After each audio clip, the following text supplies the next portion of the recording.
There we go. It says Zoom is sharing our screen, so hopefully it's working. Good afternoon from Mart High School. You who don't know who we are, this is a picture that you would see if you drove into our little town in Texas. The core grant team members here in Mart are myself. I'm Betsy Burnett. I'm the principal here. Landry Williams, technology teacher, and he's actually today. Colby Morgan, English teacher, who is here with us. Marcus Thompson, math teacher, who is a track meet. Ashley teacher, who is here, and Kim Smith, social studies teacher. A little bit about our school. You can see there we're 27.6% African American, 17.3% Hispanic, 48.9% 5.3 more races. The thing that affects us the most here is that we're 65.8% economically disadvantaged. And you can see that it's higher, which means that the elementary students coming to us next also have a higher economically disadvantaged rate. Our technology before this core grant was one-to-one. Our 7th and 8th graders have classroom set books. First year that they just weren't quite mature enough to take care of their technology, so we make them leave those in the classroom. But then our 9th through 12th graders are one-tops or Chromebooks. The long-range school plan for us, though we are a small, believe our students deserve the same opportunities as those elsewhere. And we believe that technology is the key in making that happen. Our first goal was in each student's hand. And through other grants and programs, we've finally been able to do that. But this is really the first year that that's been in complete production. CORE is now allowing us to expand our technology so that we don't just have computers, but that we're using those computers and other newly purchased to enhance the learning of our students. We've concentrated for so long on using every penny that we receive for technology to buy computers that now we're really able to other really neat technology acquisitions that are out there. So we've purchased different things that we wouldn't have been able to otherwise. And the professional development courses through Smarter You have really helped us by providing ideas from other experienced educators. And there have been some great courses on those on there about how to manage devices, along with different apps and sites that are helping ideas on how to use those applications. The first big purchase we made were smart TVs. I'm afraid that they'd be limiting because of their size. But we researched some different options. We visited some other nearby schools that had TVs in their rooms, and we kind of decided that if it was 70-inch or larger, that it was definitely big enough for the students to see what they see. And a new format for presenting information. We only have these TVs in 3 of our classrooms right now, but not only are the apps readily available, search and get the app on your computer, they're right there on the TV, but casting also became a popular way to share information.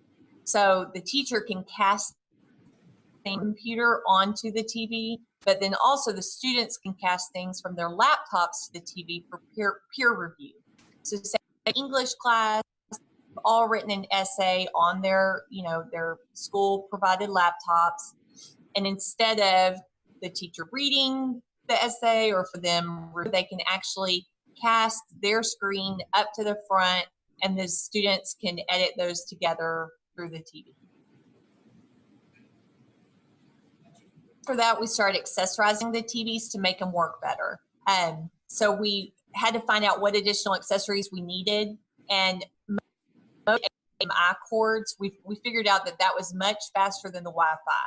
For the Wi-Fi casting, it was like the old internet AOL, and it paused, and that was very frustrating when it came to watching videos and anything you did live where your hand was moving, it looked like you were kind of a robot. So HDMI cords provide a faster connection, and since we figured that out, we've actually found some wireless HDMI signal responders all the TVs to have that faster casting capability. Also, the document cameras, we're having to loop through the software to work on the TV, which was frustrating. We've also found document cameras that have the HDMI capability so that that's not an issue anymore. The tall rolling stand was for mounting, and that way we can share these TVs, especially in the rooms that we don't necessarily need them every day. We can have the TVs somewhere in between. So I believe this next slide is going to show something that was pretty cool with the document camera. As I said, Coach Thompson's not here today. He's at a track meet, but able to record his math lesson so that when we have a substitute in his class while he's at the track meet, that substitute can just press play and his lesson just as if he were in there. This is also really handy for students who are absent. He's been emailing the lesson recorded and getting behind.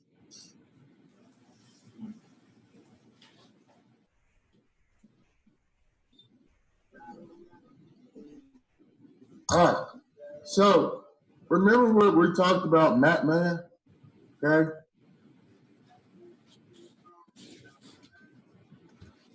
All right, that when we multiply, we add the exponents. When we have parentheses, we multiply the exponents. When we add, we do nothing, right? All right, so here's the thing what we're gonna do here. Okay? We're just distributed property. All right, so -2 times 1 is what? It's -2, right? I'm multiplying. Okay, so I have x.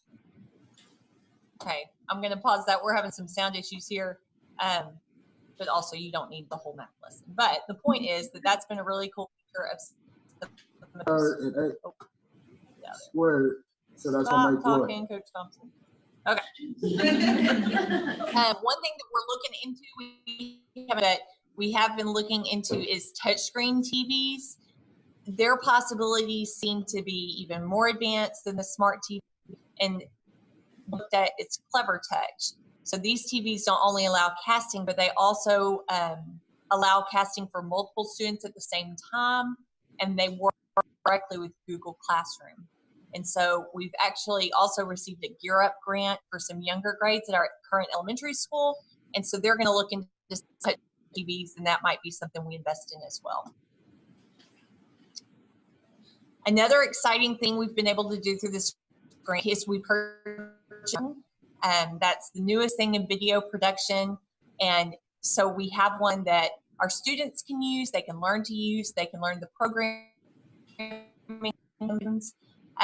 but also they can explore things that otherwise they wouldn't be able to see. Right now, we're currently building a new high school, and the construction process see from the road. It just looks like a bunch of mud and dirt. But with the drone, they can fly over it. They can look down. They can kind of see the progress. And so, explore the top of buildings in Mart. What does the HVAC unit look like on the top of a building? And they can study angles of flight, map flight patterns. And so the educational implications of drones is just huge. And so Landry, our technology teacher, is with that and looking for even more ways to use that in the classroom. So this is actually a drone video weeks ago, the progress at the new high school. And there's no audio on this. But you can see the construction site. And he actually had this new drone hooks up to an iPad. And so I know yesterday it can track an object.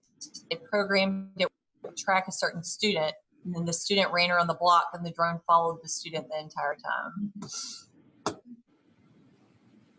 So in conclusion, to the core program for providing us with the funding to try out the new technology in our classrooms. The Smarter You courses have also been a great resource in collaborating about different tools in education. So at this time, I'm going to go back so I can see my chat and see if y'all have any questions. We'll put it in the chat since we're having some audio difficulties. I'm always Y'all have interested. any questions? I still can't hear y'all. In the challenges these rural schools experience. I think we find the similar threads. We deal with the socioeconomic disadvantages. We deal with, that everybody's overwhelmed and you have a stretched staff, and you can't find specific teachers to teach, math or this foreign language, and you need, Just to elaborate on, or are there questions you have for any of the teachers we have here? I don't think we have, you can just say, I don't think we have any questions. I'm just talking. Unless anybody has any questions that you want to ask, anything you're interested in. Yes, they got that big football field in Texas there. You saw that. Thank you so much. Just tell her thank you. I'm muting myself. You like after y'all under the bus. I hope they have questions. Poor thing. Okay. Do we have any questions? Okay, great. Well, I'm gonna. I'll have a great weekend. Bye. Thank you. Thank you. Done. See how painless that was, guys?